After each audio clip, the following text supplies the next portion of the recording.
연합뉴스 기사고요. 추경호 경제부총리죠. 부동산 시장 침체 걱정, 다주택자 중과세 폐지해야 라는 타이틀의 기사가 있어서 가져왔습니다. 일단 내용을 팩트 보시고 제 의견을 말씀드리겠습니다. 추경호 부총리 겸 기획재정부 장관이 다주택자에 대한 종부세 중과세율 부과는 현재 침체를 걱정하는 부동산 시장 상황과 맞지 않다며 중과세 제도를 폐지해야 한다고 20일 강조했다.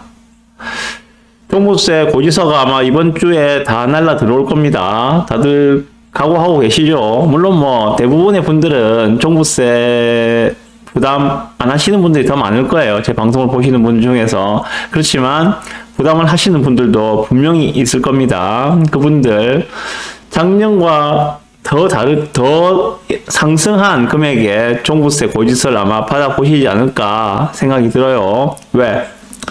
공시가가 올랐거든요. 작년 대비해서 올해 공시가가 올랐고, 그리고 그게 제일 크죠. 그리고 세율도 좀 올라가 있죠. 그래서 이래저래 뭐 세금은 종부세는 올해가 아마 피크가 아니겠는가 생각이 듭니다. 내년부터는 조금 나아질 겁니다. 올해가 아마 종부세 가장 강력한 카운터 펀치가 아닐까 생각이 들고, 내년 되면은 올해보다는 아마 적게 내지 않을까 생각이 듭니다. 그래서 다주택자 중과 제도는 2019년 문재인 정부 때부터 시행됐다. 다주택자에 대한 징벌적 중과 제도는 부동산 가격이 폭등할 때 시장 안정을 위해서 당시 민주당이 고육지책으로 도입에 추진했다고 생각한다. 그런데 지금은 부동산 시장 침체를 걱정하는 형국이다. 그래서 가뜩이나 지금 공시가격 상향 조정, 세율 인상 등으로 종부세 부담이 과중한 상황에서 최근 집값도 하락하는데 중과 체계를 가져가는 건 맞지 않는다라고 말했다고 합니다. 그러면서 전 세계 주택 수에 따라 징벌적 중과를 채택하고 있는 나라는 없다. 제도 자체도 타당성이 없고 제도를 도입했던 시장 상황도 확연히 달라졌다. 다주택자에 대한 중과 제도는 폐지되어야 하고 관련 세율도 적정 수준으로 조정해야 한다라고 이야기하고 있습니다. 1주택자에 대한 종부세를 좀 완화해주는 것들을 현재 야당 민주당에서 반대를 하는 바람에 지금 통과가 안 되고 있죠. 그래서 올해는 무조건 지금 종부세를 강하게 얻어맞을 수밖에 없습니다. 내시는 분들은 각오를 단단히 하시고, 물론 다 준비를 해놓으셨겠죠. 어느 정도는 올 것이다. 그래서 연말에 나는 이 정도의 그 종부세 자금을 준비를 해놔야 되겠다 하고 준비를 해놓으셨겠죠. 안 해놓으셨으면 매우 당황스러운 결과를 맞이할 수가 있습니다. 네.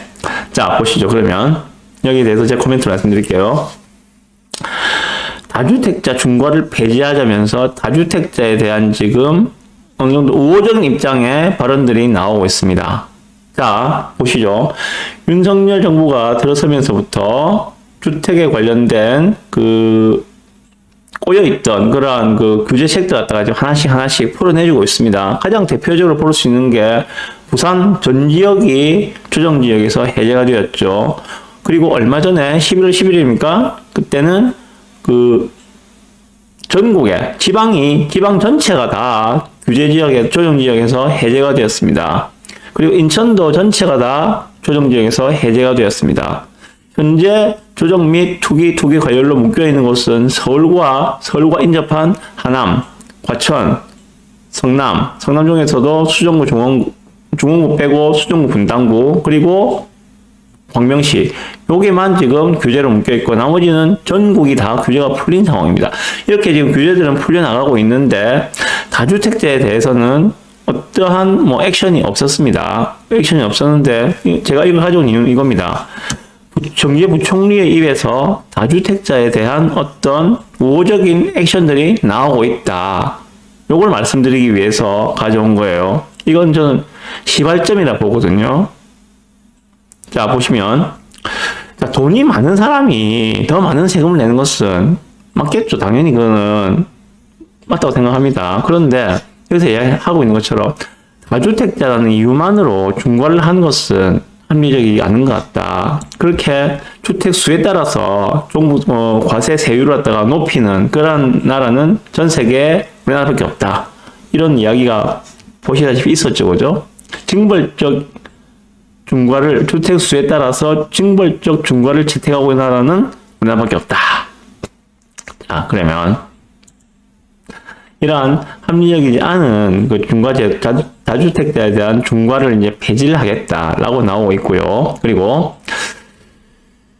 자, 다주택자가 뭐 이전 정부에서는 뭐 적폐 세력으로 몰고 하면서 다주택자에 대한 규제들을 매우 촘촘하게 엮어놨었는데 이제는 그것을 갖다가 하나씩 하나씩 풀어나가는 첫 단추가 아닐까 하는 생각이 들어요. 자, 다주택자가 적폐가 아니잖아요, 그죠? 사실은 아시다시피 지금 서울 같은 경우에는 뭐 40% 정도가 무주택입니다. 60% 정도가 1주택 이상을 가지고 있는 유주택자이고 40%는 무주택자입니다.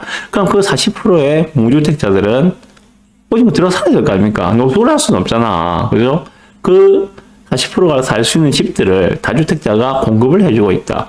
정부가 해주면 좋겠죠. 그래, 정부 돈이 없잖아. 정부가 어디서 돈 있어가지고 땅을 사가지고 집을 지어서 거기에 임대주택을 만들어주겠습니까? 그런 시도들이 이전 정부에 많이 있었지만 번번이 실패로 끝났잖아요. 실제로 무주택자에게 전세, 월세를 공급하는 주택 시장 안정을 꾀할 수 있는 주택 공급원으로서 다주택자를 활용해야 하는데 전 정부에서는 그렇지 못했다. 그런데 이번 정부에서는 그렇게 하려고 하는 첫 신호탄이 아닌가. 마침 집값이 지금 엄청나게 하락하고 있기 때문에 찬스 좋다는 것들이죠. 다주택자에 대한 규제를 어느 정도 풀어줘도 집값이 꿈틀거리지 않을 거야 라는 자신감도 있지 않을까 하는 생각이 듭니다. 그래서 전 이런 방향들은 바람직한 방향이라고 생각합니다. 다주택자를 적폐로 몰 것이 아니라 그들을 이용해서 주택시장을 안정시키는 그러한 역할을 할 수 있도록 만들어주자. 그래서 정부가 공급하지 못하는 임대주택들을 다주택자들을 통해서 공급할 수 있도록 만들어내자. 그 일환으로 나올 수 있는 것이 또 하나 주택임대사업자 제도를 다시 활성화시키는 것들. 지금은 아파트는 주택임대사업자에 등록할 수가 없습니다. 그런데 그것도 갖다가 다시 등록할 수 있도록 부활시켜주는 것들도 12월 달에 발표를 한다고 나와 있습니다. 이러나 저러나 다주택자들을 활용해서 주택시장을 안정시키겠다는 정부의 의도는 다주택자에 대한 규제들도 풀어줄 수밖에 없는 상황으로 갈 것이다. 좀 그런 식으로 생각이 들어요.